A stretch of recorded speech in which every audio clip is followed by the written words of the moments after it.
Hello everybody, it's the Fly Guy. I am a flight instructor and general aviation adventurer who is currently making the transition from the corporate world to the cockpit.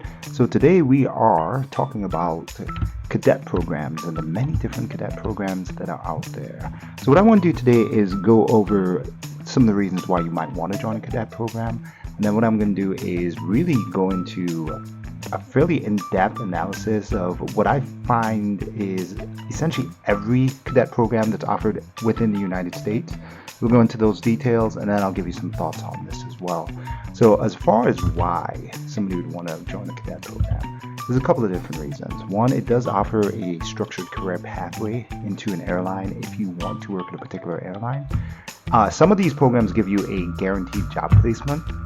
That means that you will be able to have a job waiting for you when you reach those ATP or restricted ATP minimums, which again, that's 1,500 hours of flight time or 1,000 hours of flight time or 1,250 hours of flight time if you went to a university program, or if you're in the military, it is 600. The other thing it can offer you is some financial assistance and incentives. Some programs offer you an option to take loans out so you can pay for your flight school, and also some tuition reimbursement. There's also the ability to have mentorship and professional development from some of these programs.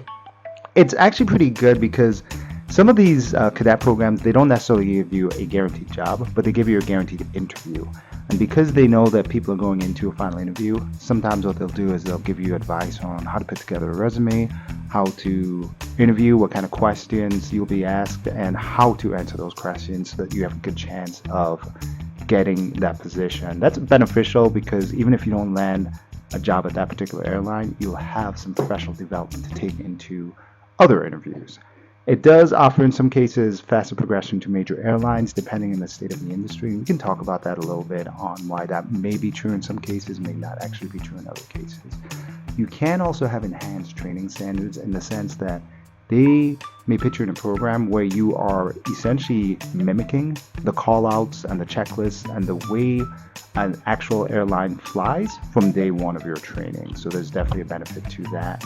The other thing is you have networking opportunities. Not only can you network with pilots at these airlines, but you can network with other CFIs, other students, and you can just kind of build that network. So if something does come up somewhere where somebody might need somebody to SIC in the right seat of a jet somewhere, they can think of you. The other thing is you can also get some consistent support and guidance because you'll essentially be interacting with people who've been where you are right now. So you might be a 250-hour pilot, you might be a 1,000-hour pilot, but guess what? Pretty much everybody who's working at the airlines has been in your position at some point, so they can give you some advice. You also get, again, preferential hiring in the sense that some of these programs don't necessarily give you a conditional job offer, but they do give you preferential hiring because if they're going to hire somebody off the street at 1,500 hours, they would rather hire somebody who's been through their cadet program than not. It might give you some reduced time to achieve minimum flight hours. What I mean by that is they might give you the opportunity to fly utilizing maybe planes that they have, or in some cases they can give you the option of renting planes at a cheaper cost by being part of a cadet program, allowing you to essentially build hours a little bit faster than if you weren't part of those programs. There's also security and reduced competition. I gotta tell you right now, it feels good if you have a conditional job offer waiting for you, because when it comes to interviewing first officers, for example, even at the regionals, some of these guys, when they do interview, they're interviewing 20 people a day. And so that means that guy number 3 isn't really that distinguished from guy number 17 on that day. It's probably a big blur for those guys doing those interviews. And so it tends to revert back to what's in their resume and how many flight hours they have and the quality of those flight hours. But if you have a CGO waiting for you, you don't have that competition. You don't have to go through that additional scrutinization as you go through that process. And something that's really good too is lastly, a lot of these programs give you access to airline benefits early on. So things like travel benefits, those things are great. Sometimes you even get like swag. They'll give you like some headsets, some bags, depends on what it is. So let's actually talk about what airlines we're going to be looking at. Guys, I think I got everybody that I could as far as cadet programs. If I'm missing one, put it in the comments and maybe we can address it later. But I looked through as much information as I could, and I'm going to break this down into three different categories. We have our regional airlines. For those folks who don't know what a regional is, it's basically the planes that fly sort of these short hops. They usually fly under the flag of a bigger airline. So if you're flying from Kentucky to San Francisco, you might be flying an actual Legacy or one of those big airlines. But if you're flying from Kentucky to Indianapolis, you might be flying in a regional jet that's really, I don't know, an Envoy or Republic or SkyWest plane, but they might have a Delta sticker in the side of the plane. And that's what a regional is. They basically do all the little short hops that the big airlines are not doing. Then we have our Legacies, which really the big three, American, Delta, and United. You could also include Alaska and Hawaii in there, but I didn't really find any cadet programs that were truly their cadet programs, so I didn't include them in this list. And then we have our low-cost carriers. So those are the planes where you hop on when you want to fly somewhere for $29, and you don't care if you got to pay $12 for a soda, right? So those are your Allegiant, your Velos, Frontier, JetBlues, Spirit, and Southwest. Okay, so what we're going to do is cover all of the different cadet programs. I'm going to go in alphabetical order, so if there's a particular airline that you are interested in, just kind of find that place in the video where that airline would fall alphabetically. I will say this, generally three types of cadet programs exist. Number one would be kind of the we take everybody as long as you meet qualifications cadet program. So like Republic and SkyWest kind of fall into this, where they'll say, hey, we don't care where you went to school, we don't care what flight school you're at, we just care that you've got certain stipulations. It might be that you need to hold a commercial license, or that you have 500 hours, whatever it might be, and they'll take you. The second program is kind of what I would call like partnership programs, where they say, hey, we're looking for people who go to ATP flight schools or L3 Harris flight schools, or they're going to University of North Dakota or Purdue University, whatever it is. They have a particular list of schools and partnership flight schools that they work with. And then lastly, we have essentially the single flight school, end-to-end, zero-to-hero programs. So that would be like, hey, we expect you to attend this one flight school, and if you attend this one flight school, we'll take you from a student pilot all the way up to CFII to MEI, whatever it is, and then you stay at that school, become a CFI, build your hours that way, and then you come to our airlines. So we have a couple of those as well. I guess you could also say a fourth category is development programs, where you would essentially fly some planes with that airline. So just some general aviation planes, and you'd be renting planes at a cheaper cost than you normally would, and then you would have to stay at that particular airline once you hit your ATP minimums until you pay back the money that you expended on renting those airplanes. So anyhow, let's get started. So number one, we are going to start with Air Wisconsin. This is a fairly new program, so I didn't find that much information on it. It is called the MOC program. And as far as who Air Wisconsin is, well, they're a legacy partner with United. They have bases in ORD and MKE, and they generally fly the CRJ 200. So what this program does, it's actually unique in the sense that it provides pilots with the benefits of a part-time Air Wisconsin employee with guidance and mentorship as you build hours to become a first officer. It's also good that if you're in this program, you do get a CGO or a contingent job offer with Air Wisconsin Airlines. You can actually earn up to $1,500 a year while gaining experience. You do have mentorship from experienced pilots, and you get flight privileges with American Airlines and United. They also have a free Log10 Pro software, and you can have access to company events and various volunteer opportunities. It's a fairly new program, and it doesn't really state if they have a preference for 61 pilots or 141 pilots, in the sense that they don't necessarily mention that you have to be part of a 141 or 61. So something to keep in mind. Next up, we have Allegiant. Hey, I love Allegiant. I've flown with Allegiant quite a bit in my time, not as a pilot, but as a passenger. And if I was going to pick an airline that I want to fly with, it would be Allegiant. I actually tried to apply to their their altitude program.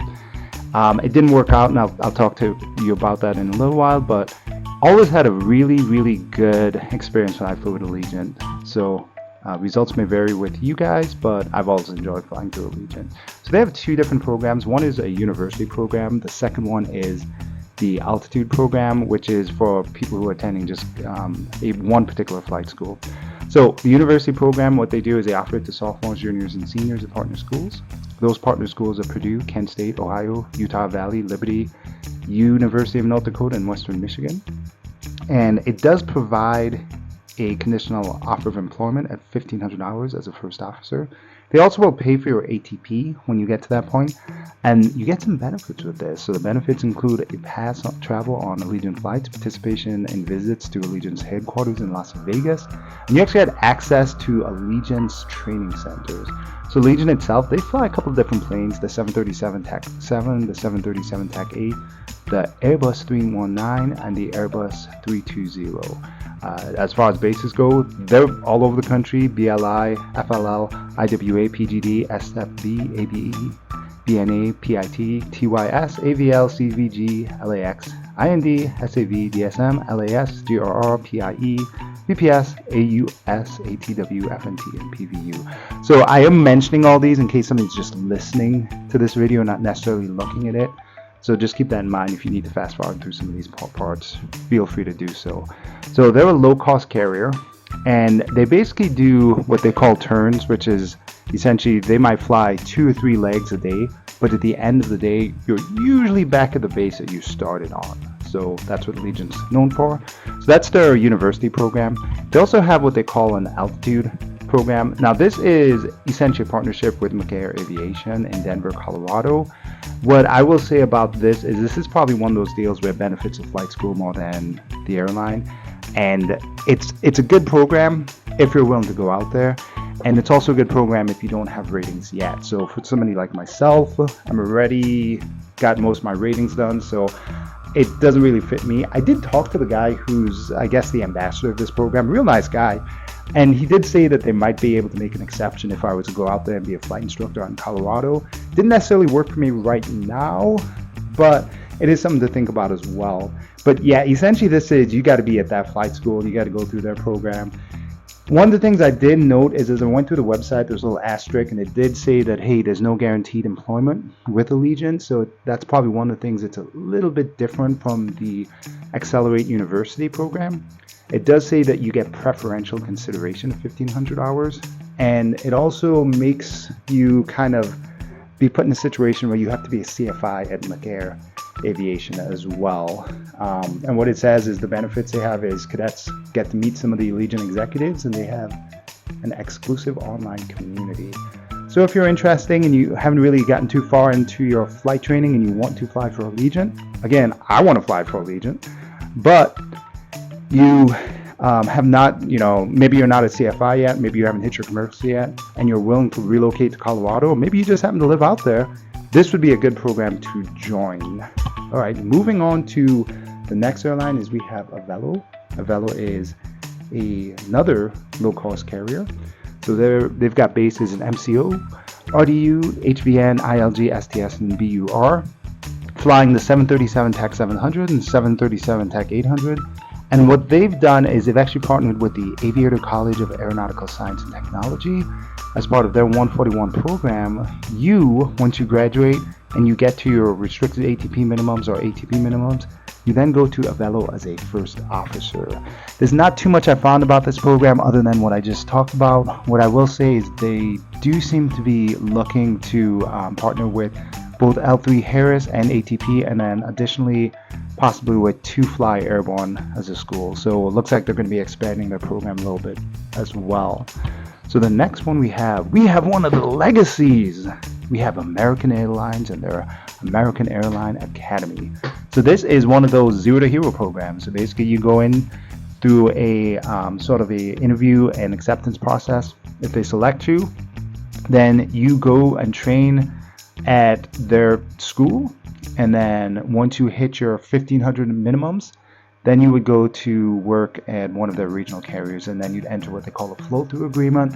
Which a flow-through agreement, guys, what that is essentially once you are a captain of the regional for so many hours, usually it's like 1,000 hours, then you would get an opportunity to interview or flow through to the legacy airline. In this case, it's American.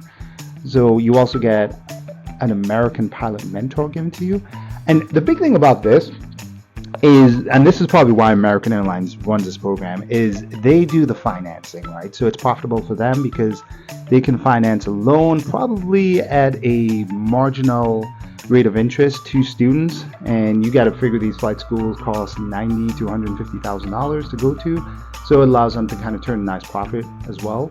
What they do ask is that you have to attend one of their 7 partner schools. So those partner schools would be Coast Flight in San Diego, Dallas and San Marcos, CAE in Phoenix, Spartan College, the Infinity Flight Group in Trenton, or Fort Pierce, Florida.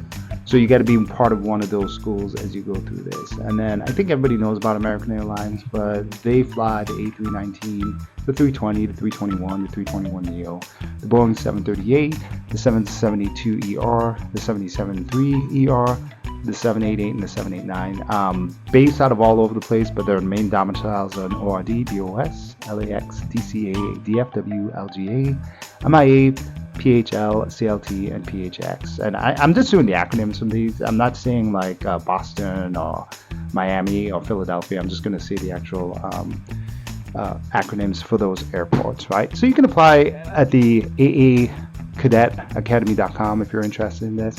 And we'll, like I said, talk about my thoughts on some of these legacy flow-through programs, cadet programs at the end of this video as well. Next, we have another regional, that's Commute Air. So they have what they call a development program, and it's essentially a partnership with L3 Harris. Again, another Zero to Hero program. Cadets train at the L3 Harris Flight School. They get some mentorship, and they get opportunities to participate in paid internships. So at 1,500 hours, you will get a job as a first officer at Commute Air. And again, you'll have an availability to go through a flow-through program to United. That's a legacy partner of Commute Air, United. So the bases they have is a DEN, IAH, and IAD, and they usually fly the ERJ 145. So that's Commute Air. Moving on to another legacy, we have the Delta Airlines Propel program. This is interesting. They have 4 separate and distinct paths for this program. They have the collegiate, the company, the CFI, and the Propel Academy path. And the next slide that I go to will kind of delve into each one of these a little bit deeper. But all paths result in an interview to be a first officer with Endeavor, which is the regional partner of Delta, that includes a flow through Delta. What's neat about that is when you reach those minimum hours to go through as a first officer at Delta, you don't have to do an interview. You just are able to flow right through without an additional interview. So you might be at Endeavor for 3 to 6 years, essentially maybe 2 years as a first officer, then you become a captain, and then after anywhere from 1,000 to 1,500 hours as a captain, then you would have the opportunity to flow through as a Delta pilot. They also have some unique signature events for cadets in this program, and they have opportunities to visit the Delta's world headquarters, and you can actually get mentorship directly from a Delta pilot itself. So again, all over the world, they fly everywhere, but their major base domiciles are LAX, MSP, NYC, SEA, SLC, ATL, and DTW.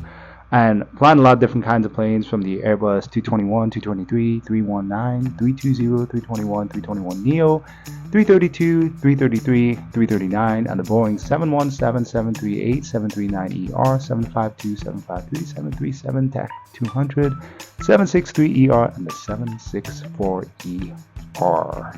So we were talking about the 4 different paths. So on the collegiate path, they expect you to go to one of their partner schools, and once you graduate from that program, stay at that school as a CFI and instruct. So you have to go to one of the following: Auburn, Elizabeth City State University, Embry-Riddle, Kent State, Jacksonville University, Middle Georgia State, MTSU, Western Michigan, Minnesota State, and then University of North Dakota would be your options if you want to go through the collegiate route. If you are going through the company route, which means you're an active Delta employee, then you can actually take a leave of absence to get all your training done, so you can earn flight certifications and build hours during that time. If you are a CFI and you want to go through the CFI route, if you are a CFI in one of the partner flight schools, you essentially get to be a CFI until you meet your ATP or restricted ATP minimums, and then you become a first officer at Endeavor. So that would be ATP, Flit Aviation, and then the Skyborne Airline Academy. So then we have the Propel Academy, which is a zero to hero program. So that's, you're just going to a flight school at Skyborne Airline Academy with nothing. And you're just going to go there, get all of your ratings, and then once you graduate from that program, you become a CFI. And in this case, you can actually have the opportunity to receive full sponsorship to earn your CFII and MEI from Skyborne Academy.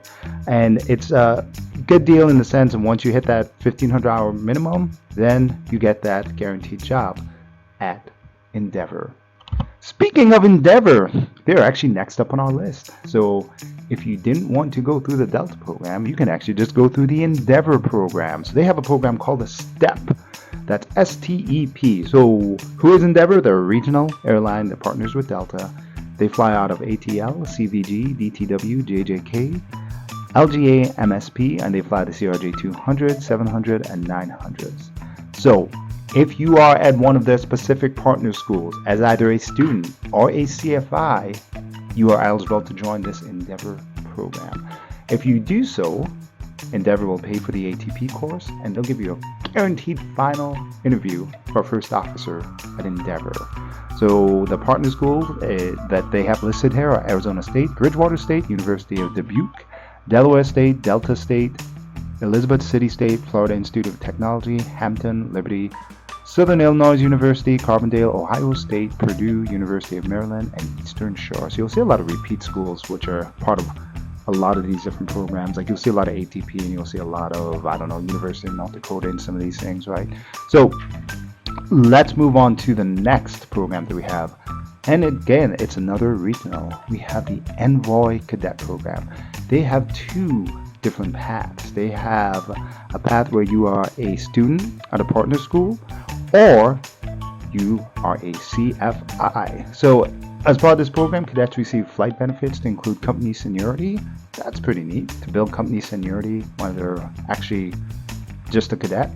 It does, however, require a 3-year contract at Envoy, and they do pay for your ATP, and you get a conditional offer with a flow-through to American with no additional interviews. So again, this is one of those flow-through programs with American where once you hit those minimums, in theory, you don't have to do any additional interviews. You would just flow right into American as a first officer.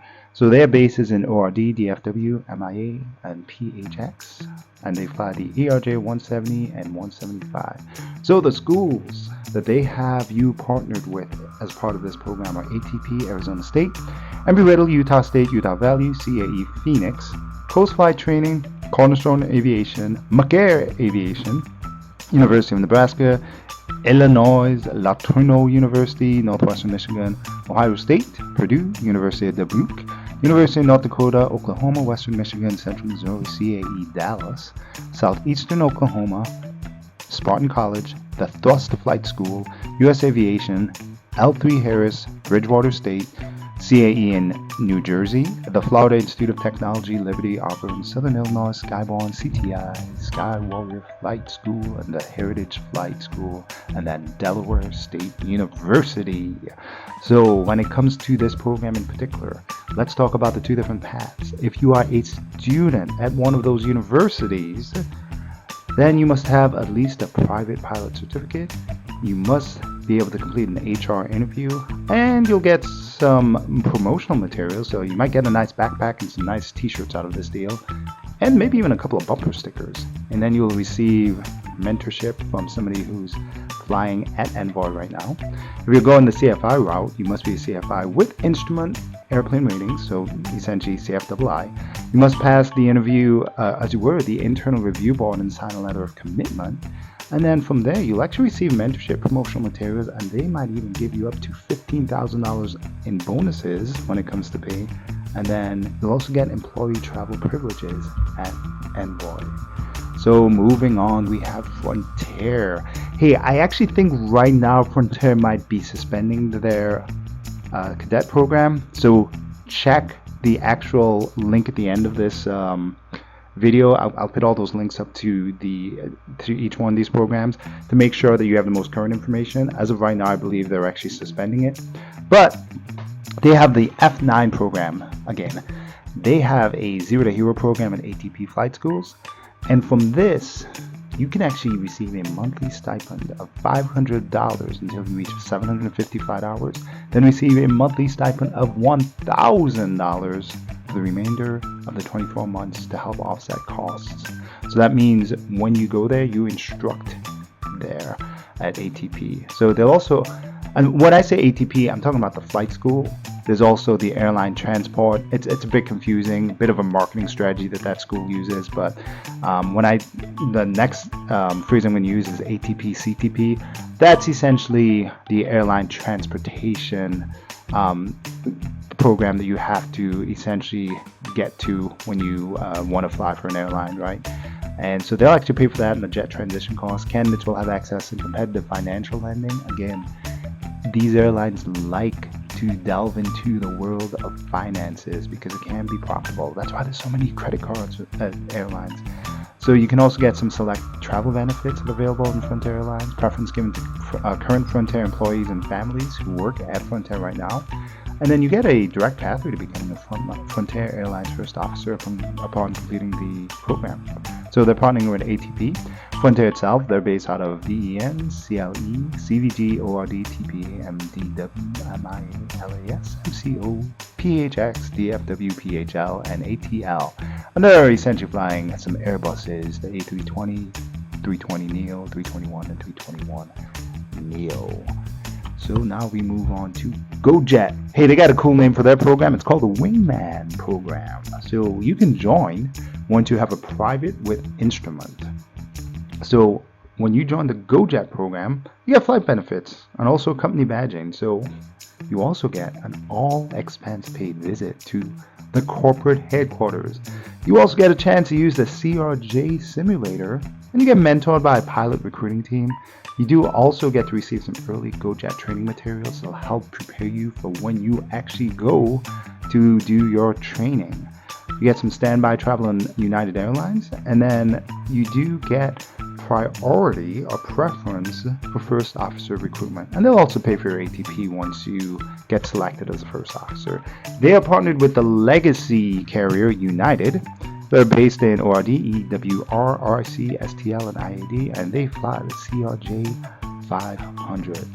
So next up, we have Horizon Air and their pilot development program. You gotta have a private pilot to license to join them. It does require a 2-year contractual commitment, and they will pay for your ATP. It results in a conditional first officer job offer. They do actually give you a bit of a stipend, so you get a $12,500 stipend once you earn your PPL, and then $5,000 after getting your instrument, and then $7,500 after getting your commercial pilot's license. They also offer a flow through to Alaska Airlines. I didn't put Alaska Airlines as having a actual cadet program, but this would be their semi-cadet program in the sense that it's one of their regionals. But Horizon Air is hooked up with Alaska as far as a legacy partner. And they have bases in ANC, DOY, PAE, MFR, PDX, SEA, and then GEG. And they're flying the ERJ 175. So then we've got another low-cost carrier in JetBlue. They've got the Gateways program. So they've got a couple of different paths, right? They've got the university path, what they call the CAE Flight School Partnership path, and then they have the JetBlue Employee and Families path. A couple of things about JetBlue. They are based in BOS, FLL, JFK, MCO, LAX, and EWR, and they're flying the Airbus 220, 320, 321, and the Embraer 190. So they don't have particular partner schools other than they want you to be, for the university program at least, in any AABI accredited flight program. As far as the actual flight schools, non-university, they partnered with CAE in Mesa, and then Aviator College. So let's talk about these. If you're in the university program, what you can do is you can essentially become part of this program, you can become a CFI at the university that you go to, and then once you have all that time built up, then you become a first officer. If you're with CAE, what you can do is you can actually be part of that program and then end up as a CFI there, build your time there, and then again become a first officer at JetBlue. So the Flex program, that's actually designed specifically for current crew members who are looking for a little bit of flexibility to become a pilot, and they can choose their own location, their own training, their own time building path, whether that's being a CFI, working in a 135 carrier, or whatever it is. And then again, once they reach those minimum ATP/RATP hours, they would become a first officer at JetBlue.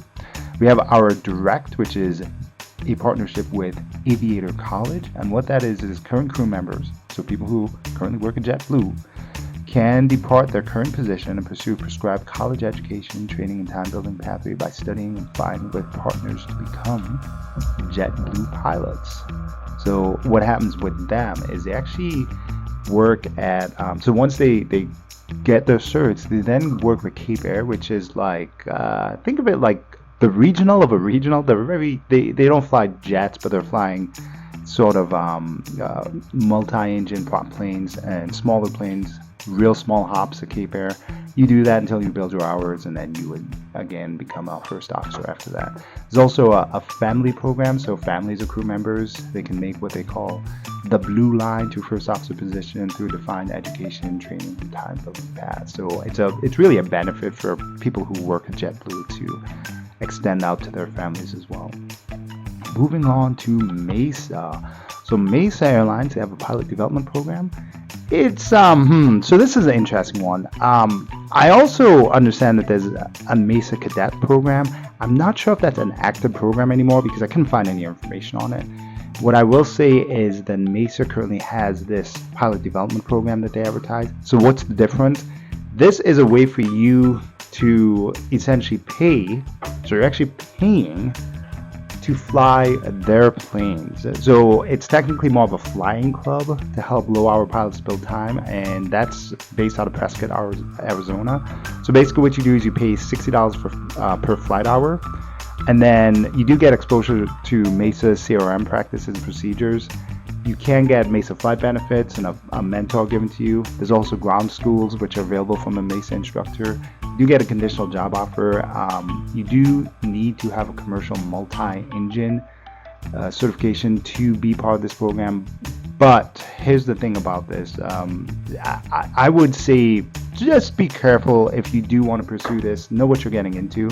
Because what's happening is you're basically going to be paying to fly, but you will essentially get a loan that's based on how many hours you're going to be flying, and then you have to repay those hours, right? So it does require a commitment to work in Mesa until essentially those flight hour loans are repaid. They take $950 out per paycheck. Until that's paid off, you stay as a first officer there. They do give you an option to buy out. So if you have a bunch of money and just decide, you know what, I don't want to be at Mesa anymore, I will just put a bunch of money down, get out of this contract, and go fly somewhere else. You can do that as well. They are partnered with United and DHL. They've got bases at IAH, PHX, DFW, CVG, SDF, IAD, and they fly the ARJ 175 and the CRJ 900. So they do have a partner school that they work with that's called Right Rudder, and that's in Florida. Again, if anybody out there has been part of this program or knows somebody who's been part of this program, please put it in the comments, because this is an interesting and unique approach. I'm not sure what the actual pros and cons are of this, but it would be interesting to hear from somebody who's actually been exposed to the Mesa Pilot Development Program. So next we move on to Piedmont, the Cadet Program. To be eligible for the Piedmont Cadet Program, you need to have a commercial multi-engine certification with instrument rating and at least 500 hours total time. It does require a 2-year commitment to Piedmont. You do get a $15,000 bonus if you become a first officer through this program, and they'll pay for your ATP. What's interesting though is there is no additional interview for first officer consideration. So when you read that, what that tells you, they're not necessarily giving you a CGO. They're just having you interview for the program itself. and then considering whether or not they're going to place you as a first officer or not. Because if, let's say, the airline industry, the job market changes a little bit, and all of a sudden we have a lot of really qualified people who are currently looking for work, you're probably not going to get that position. Just something to think about. They do offer a flow through to American, again, with no additional interview. They have an expectation, though, in order to stay in this program, you got to fly at least 60 hours a month. And they do give you access to mentors. Legacy partners with American Airlines, and they are based in CLT, MDT, and PHL. They fly the ERJ 145. What's nice about them, they don't have any partner schools you have to be part of. You can go through any school or any university, and you can become part of the Piedmont program. Moving on, but staying with P's, we have PSA, another regional. They're a legacy partner with American Airlines, and they have bases in DAY, CLT, PHL, DCAA, and DFW. They fly the CRJ 700 and 900, and again, no particular universities or partner schools that you have to go through, but what you do need to have is at least a private pilot license. What they'll do is they do offer up to $15,000 tuition reimbursement, and they do it as follows. Once you get your commercial pilot's license and you complete the interview process, you get a $7,500 tuition reimbursement. If you attain your CFI and you have your instrument rating as well, then you have to complete a cadet instructor check-in, and then you will get an additional $7,500. You combine them together, that's $15,000 in tuition reimbursement. You do have to have a 2-year commitment to PSA. ATP is going to be paid for through this program. You get a guaranteed final interview as a first officer, and then free Log 10 Pro subscription services. So Log 10 Pro, I probably mentioned a couple of times because they give it out. For those of you who don't know, it's think of it like electronic flight bag, or really it's kind of a electronic logbook essentially with it, right? So with this program, you also get some mentorship that's available to you. There's a flow through to American, and you once again get access to flight benefits. That flow through to American, it doesn't say that you don't need an additional interview, so I would assume it just gives you the opportunity to interview with them, right? So that is the PSA. So then we have Republic, one of the biggest regionals. If you've flown in one of the major airlines in the United States, you've probably actually flown in a Republic jet and just didn't know it. Either Republic or a SkyWest jet and didn't know it. So they have their Jet Cadet program. Kind of rhymes, Jet Cadet. So you need to have an instrument rating if you're going through a Part 141 program, or an instrument and commercial if you're going through a Part 61. And they're pretty strict on this. You cannot have more than one check ride failure. They'll pay for your ATP. They'll give you an additional, a conditional job offer upon reaching your ATP/RATP minimums, and you'll be a first officer at that point. They do give you access to early study materials. They give you some free swag as well, and you get a priority class date selection. That's actually pretty beneficial. You do get mentorship, and they do hold some exclusive events at the headquarters and training centers, and you can qualify to be paid $200 a month as a RJet ambassador if you're in a university program. They do have flow-through paths to Delta and United. It's guaranteed interviews, so you would have to interview again, but they do have those partnership flow-throughs.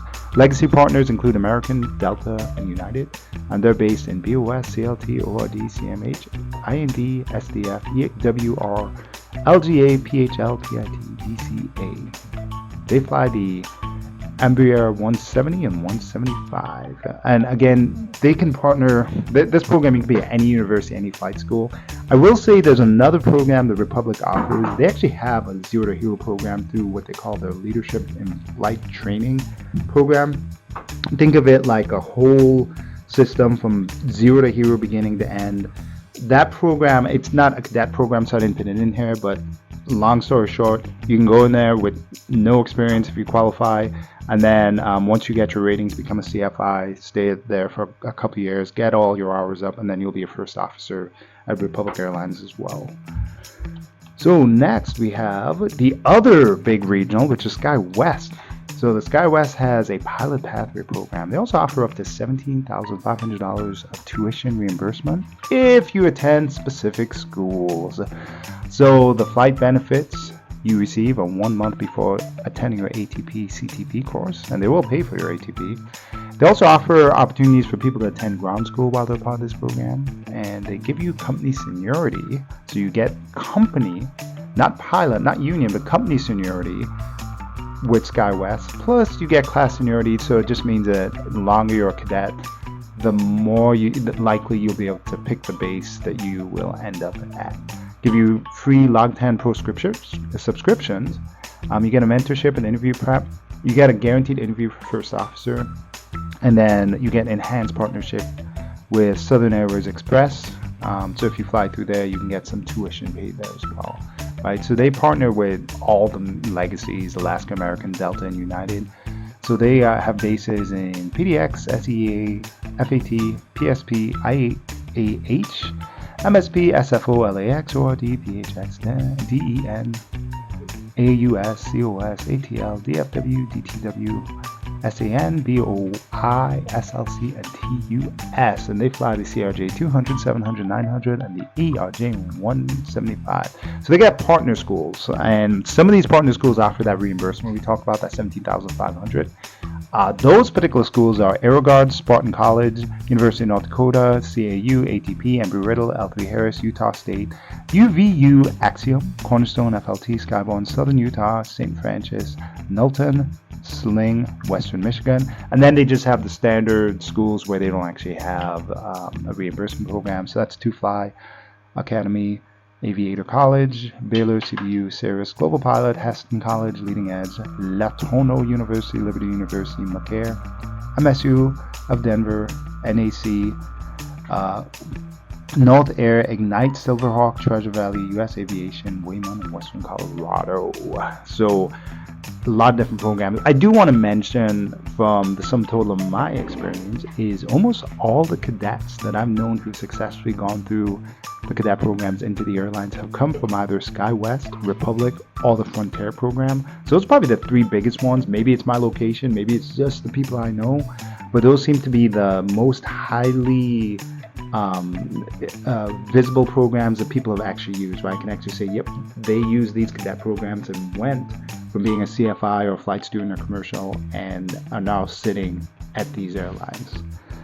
The others, I've had some people go through, some people go through those programs, but those three, like I said, SkyWest, Republic, and Frontier, probably the three big ones. So next we have a Spirit, a low-cost carrier. You know, the nice thing about Spirit is you can sing that song, I Got a Friend in Jesus, right? Spirit in the Sky. I got a friend in Jesus. Do, Spirit in the Sky. Yeah, I don't know the words. I should probably have looked up those lyrics before I started singing, but you probably want to fast forward through that part. Anyhow, low-cost carrier. So Spirit, they are based in FLL, DFW, LAS, DTWIAH, MIA, MCO, ACY, ATL, and they fly the Airbus 319, 320, and 321. So they have a Zero to Hero program. You must go through a partner program at ATP or select 141 flight schools or university. So what they do is, when you go through those programs, once you hit your minimums, ATP or RATP minimum, you will get a conditional offer of employment as a first officer. They also give you the Spirit electronic flight bag. So I imagine that's, again, probably something, maybe it's like for flight, but it's probably just like an electronic logbook. And then they give you some opportunities to be mentored. So they have partnered with ATP, CAE, International Zero International Aero Academy, L3 Harris, Thrust Flight, US Aviation, and Wayman Aviation. And as far as the universities they're partnered with, Embry-Riddle, Florida Institute of Technology, Lewis, Liberty University, Lynn, and then Western Michigan. Moving on to yet another low-cost carrier, and that is Southwest and their Destination 225. So, Zero to Hero program at partner school, mentorship from Southwest First Officer. And once you go through their training at their partner school, you do have to be a CFI there for a minimum of 2 years. But once you graduate from that program and build your hours, you'll be a first officer at Southwest. Obviously, you got to pass all the training, but that's the fast path to Southwest. Southwest itself, based out of BWI, HOU, MCO, MDWDALTEN, PHX, LAS, OAK, ATL, LAX, and BNA. They fly the Boeing 737 TAC 700, the 737 TAC 8, and 737 TAC 800. So their partner schools are CAE in Mesa, Sky Warrior in Pensacola, and then US Aviation in Denton. Now we reach near the end. In fact, the final program I'm going to look at is the legendary United Airlines Aviate program. So what they offer is they offer travel privileges, mentorship, and they actually leverage a network of universities, flight schools, 135 operators, United Express, and other organizations. So you have 6 entry points. We'll look at all 6 of those here in a second.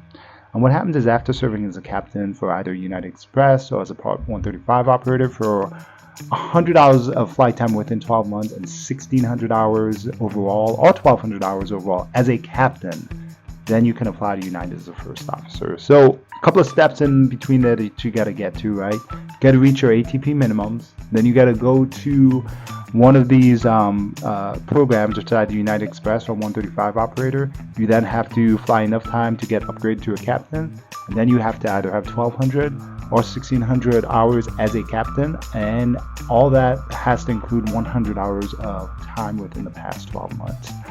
So United itself, they're based in IAH, LAX, ORD, DEN, SFO, EWR, IAD, GUM, CLE, MCO, and TPA. And boy, do they fly a lot of different planes. The 737-700, 737-8, 737-800, 737-9, 737-900, 737-900ER, 757-200, 757-300, the Airbus 319, 320, 321, the Boeing 767-300, Boeing 767-400, the Boeing 777, and the 777-300ER, the 787, 788, and the 789. And they are partnered with CAA, Sky Warrior, and the US Aviation. I think I actually mentioned that already. But let's delve into some of the details of the program that United offers. If you're going through the university route, you need to at least hold a private pilot certificate, and you need to be pursuing or obtain a bachelor's degree from participating university that's going to result in you being RATP eligible, right? So you can do that, and then once you're doing that, you can then be eligible to apply to the university or to the program in the university. If you're going through one of those particular flight schools, what you can do then is apply, and then again meet those minimum hours.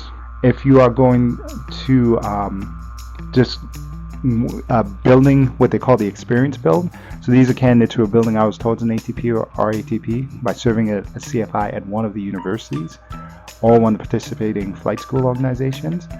You can do that, or you can actually be in a 135 operator as first officer, as captain. Then once you build the hours we talked about on the previous slide, you'll be eligible to then go through that program. And again, none of these programs are going to allow you to become a first officer at an actual legacy at 1,500 hours. They'll give you the ability to essentially at 1,500 hours be hooked up into one of their regionals, or again, you would have to fly enough hours that, in this case, 12 to 1,600 hours as a captain and a 135 operator, so that you can be eligible to be a first officer at the actual legacy. So United Airways Express. So candidates who are currently employed or have a verifiable employment start date within 180 days. As a pilot participating at UE, they can apply through the Aviate through the UAX entry point. And again, you got to hit those 1,600 hours as a captain. They also have individuals who are current and active members of a participating aviation organization and who are nominated by their applicable participating organization for consideration by United are eligible to apply through the organization entry point. Then we also have, again, the family option benefit for individuals who actually work at United. So they'll be available to apply. So something that's kind of interesting, gives you different options. Okay, so guys, I think I've covered every current program that we have as far as cadet programs. So I want to give you my thoughts because I have thoughts, right? So some of the things we want to think about is we saw some of these legacy programs, and one of the things I mentioned is they can be a path to accelerate you to a legacy from a regional airline. But you need to consider that depending on the state of the industry, legacy airlines may be resistant to cannibalizing their regionals. So be careful of those flow-throughs. I will say this, like I said, most of the people I've known who've successfully gone through the cadet program was either at Frontier, Republic, or SkyWest. I don't know anybody who's been in one of these legacy programs who ended up going to the legacy that they're a part of. I have known people who might have started out on one of those legacy programs and then simply interviewed for another legacy program and gotten the job. And here's the logic behind it. We right now are struggling with a shortage of captains in the regional airlines. So if you are a legacy airline and one of your regionals is struggling to have captains, how willing are you really to cannibalize your own pipeline, your own regional, and take a captain away from that to bring them into the legacy? The answer is not very likely, right? So it's just something to think about when you have if you're doing expectations. If you want to fly at one particular legacy, you may actually want to be part of another legacy program and then just interview to become part of that legacy at a later date. Just something to think about. Also, you do have some programs that are regional programs that mimic those legacy programs. Like they'll say, hey, we have a flow through to American or flow through to United, but then you also have those regionals that will have programs that don't have a flow through. So think about if that's what you want to do, because you might end up at a regional and then realize, hey, there is no flow through program, if that's what you're looking for. I will say this, there's usually no downside to joining a cadet program. The worst thing you get is some mentorship and some free swag and a possible conditional job opportunity. And then in most cases, you don't have to take the conditional job offer. You can just stay in the program, and then if you find something else, you do something else. I know a couple years ago, that's kind of what a lot of people were doing. They would be in 3 or 4 different cadet programs, and then if something came up, they would take their best opportunity, right? So something to consider as well, because it's nice, especially now with the industry changing in the last 12 months, it's good to have a conditional job offer waiting for you. It takes a little bit of the stress off while you look at different opportunities that might be available. So this is kind of linked to this next point. The aviation state of industry, it's continuously changing. So what that means is you might be a cadet, but it might not necessarily mean you get prioritized over off-the-street pilots who have more experience. You know, if you have somebody, if you're going to a program or to an airline, you're interviewing for a first officer job, you have Bob, who's got 2,000 hours of 121 time, and he's already type rated in, ERJ 175, and that's going to be what you fly. They know that he has a high success of doing that job and making it through any necessary training. So they'll probably prioritize him over you, right?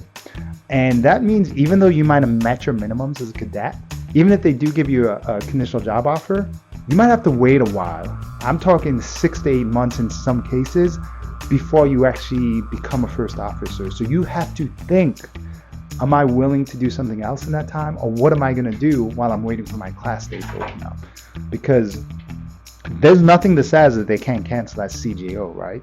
But also, if you're a CFI and you're living off of ramen noodles, and then you think, oh, I made it to 1,500 hours, I'm about to go and become a big shot first officer to regional, and then you find out, hey, that's true, but you're not actually going to go to your ATP CTP training for another 7 months.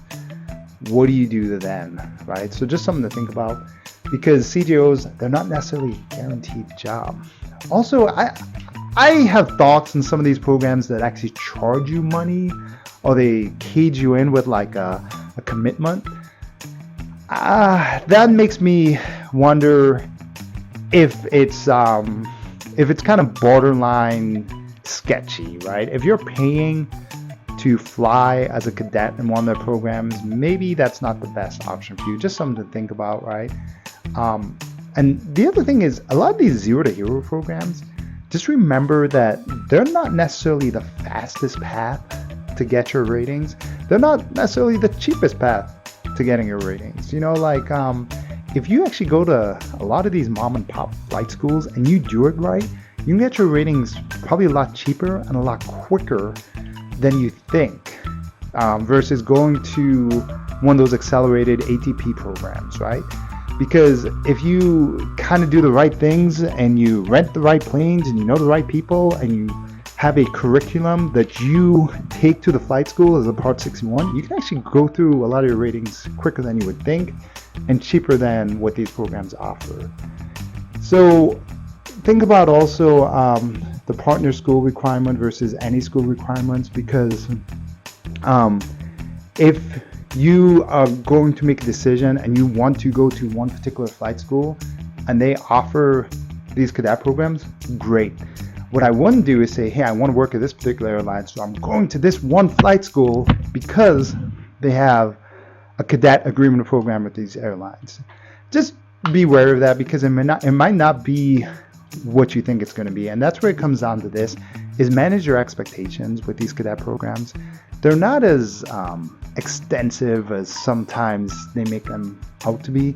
In a lot of cases, so just be frank, I won't mention which cadet programs I'm part of, but I am part of one or more programs. And really, the big thing is they just want you to log your hours so they can determine when you're going to go to ATP and CTP. They do have a lot of opportunities to go to different events, but you don't have to do those. And as far as mentorship goes, it's good to have, but there's only so many questions you might ask somebody, and there's only so much free swag, so it's not as dreamy as you might think it is. It's mostly just, hey, I'm part of this program, I got a conditional job offer, which is great. I log my hours every month when they ask me to, and then from there, I just kind of build my time until I reach my minimums, right? So just kind of manage your expectations as far as what you're getting into. Don't be disappointed if you're not accepted into one of these programs versus another, because they're getting something out of this as well. So you have to understand that what they're looking for is they're looking for a way to get the people that they want into the airlines, right? It was especially big during the pilot shortage that we had after COVID, but right now that situation's changed a little bit. So just make sure that you're looking out for your interests as well, right? A couple of things about this. What I would ask is, for anybody who's watched this video, and I'm assuming most of you guys fast forwarded to the airlines that you wanted to, unless you really wanted to hear me sing that one song when I was talking about Spirit Airlines. But anyhow, but what I would ask is, we're a community. Aviation is nothing but a community, right? So if you could please leave your thoughts in the comments, and if I have something wrong or incorrect, let me know, please. Update me in my inaccuracies, because I want to make sure that we have the most accurate information. I would also want to hear from current cadets. I want to hear what you guys have to say. Tell me your experience. We want to know what it's like to be in these particular programs. Also, let me know what other aviation content you want, and then the obligatory. Remember to subscribe, and really just thank you. I will say this is a link to all of the programs that we have, and if you want a copy of this presentation so you can have all this information available in one sheet or one PDF that you can compare and contrast these different programs to, just send me an email here. Please use the subject Airline Cadet presentation, because I'm going to get a lot of spam emails just because I'm putting this email out there. But if the subject says Airline Cadet presentation, I'll then send you a copy of this PDF. Okay? Otherwise, thank you so much, guys, and enjoy the rest of your day. I'll see you in the sky. Bye.